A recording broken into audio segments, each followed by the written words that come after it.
বাইরে একটা বাসায়, সেখানে প্রায় 50 বছরের একটা স্থাপনা, বিল্ডিং এবং ওয়াল, এটা একটা সন্ত্রাসী গ্রুপ ভাঙতেছে। আমি ওটা হইচই বা চেঁচামেচি শব্দ পাওয়ার পরে আমি সেখানে যাই, ওটা ভিডিও ফুটেজ ধারণ করতে যাই।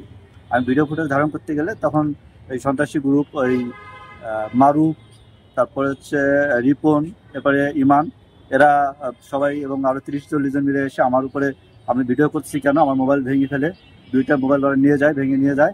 এবং হচ্ছে এই আমাকে প্রচুর মারধর করে, কিল ঘুষি দেয়, এবং ওদের যে ওয়াল ভাঙতেছিল, বিল্ডিং ভাঙতেছিল, যে হামার দিয়ে, সেই হামার দিয়ে আমার উপরে আক্রমণ করতে যায়, বাড়ি দেয়। পরে আশপাশের যারা মহিলারা ছিল তারা আমাকে ওই হামারটা দিয়ে ঠেকায়, এবং আমাকে ওইখান থেকে তারা আমাকে সরায় দেয় একটা পাশের বাড়িতে, ইসাক মোল্লার বাড়িতে গিয়ে আমি আশ্রয় নেই। ওইখানে যাওয়ার পরে সেইখানে তারা ওই বাড়িতে ভাঙচুর করতে যায়।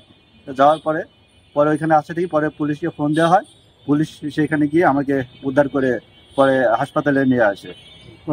হাসপাতাল থেকে পরে থানায় নিয়ে আসা হয়, এবং থানায় এসে তাদের বিরুদ্ধে একটা অভিযোগ দায়ের করেছি। এবং আমাকে এখনো জীবনের নিরাপত্তার হুমকি দিচ্ছে, যেখানে পাবে সেখানে আমাকে কোভাবে মেরে ফেলবে এমন হুমকি দিচ্ছে। আমি এখন নিরাপত্তাহীনতায় ভুগছি, এবং আমি প্রশাসনের সহযোগিতা কামনা করছি।